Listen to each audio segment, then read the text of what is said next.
Oo, so ayos yan. Maayos yan. O ito, congratulate natin yung mga kapulisan.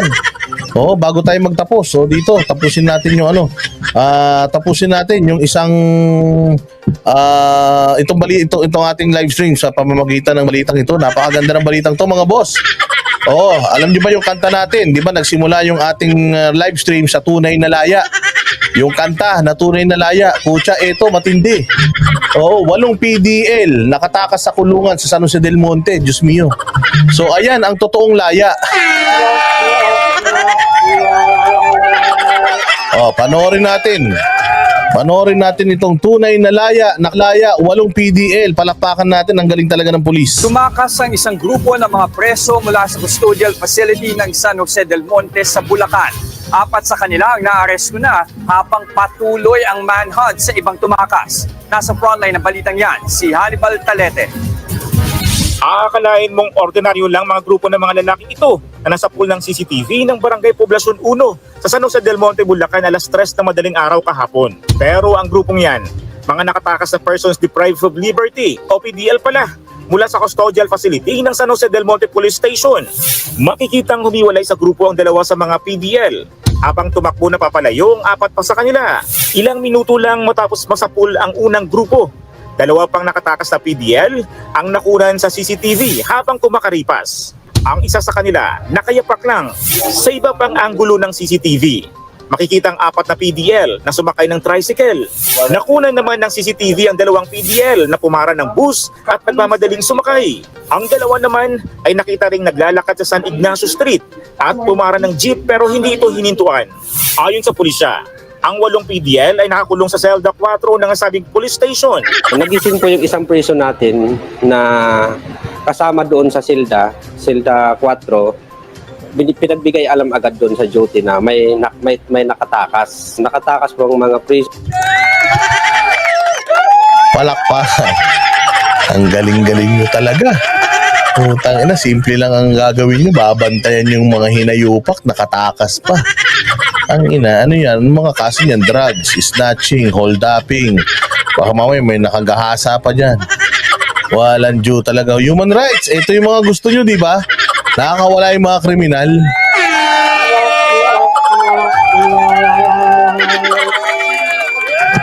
Oh, walang hiya. Hindi naman kasalanan ni Katapang to, Hans dyan.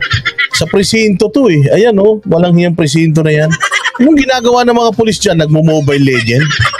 Ha? Nagka-Clash of Clans? Walang hiya oh. So sa pamamagitan ng pagsira doon sa bakal na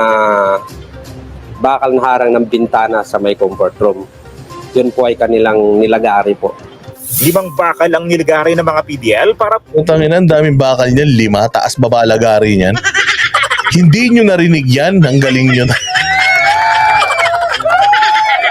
Ang galing! Oh, tsang husay. Napakahusay nyo ha. Mantakin mo, hindi nyo narinig yung mga ano na yan, yung mga nilalagari ng mga bakal na ang hihimbing ng mga tulog.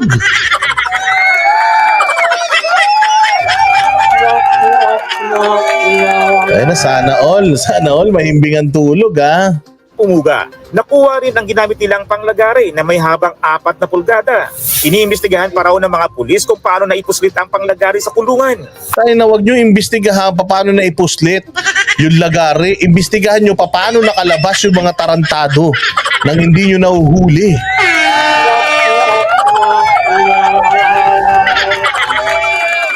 Yun ang iimbestigahan nyo, paano nakapasok yung lagari. Ilan niya, nakalabas nga yung preso dyan, hindi nyo maimbestigahan eh. Imbestigahan nyo yung mga sarili nyo. Sino yung tulog, sino yung gising. Yun yung unahin nyo, mga hinayupa kayo. Bakit nyo unahin yung lagari? Kutya yan.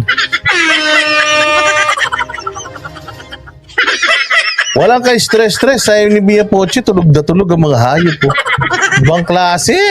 Agad na nagkasa ng manhunt operation ng mga pulis matapos pagdiskubre ang pagtakas. Naaresto ang 4 sa magkakahiwalay na lugar. Based doon sa mga information na nakuha natin sa mga operatives is yung iba nakuha doon sa nearest residence nila. Yung iba naman mismo doon sa bahay nila. Patuloy pang pinaghahanap ang 4 pang nakatakas. Kinilala silang sina Aaron Capa, Richard Torriños, Jose Albert Rojas at Jeffrey Santos. Pawang may kasong may kinalaman sa illegal na droga ang 4 pang nakatakas. O, palong-palo, oh. O, tiyan, mantakin mo na, sa loob na parang mga batak na batak pang mga buwisit, oh. So, drugs. O, tingnan nyo, anong kaso? Drugs. O, tiyan, kasi kinukulong nyo pa, dapat yan, ililibing nyo na yan. Baka nga may silencer yung lagari, no? May silencer nga siguro kaya hindi tumunog. Tragis to mga gunggong. Tinakpan ng plywood at sinemento ang bitana kung saan lumusot ang mga PDL.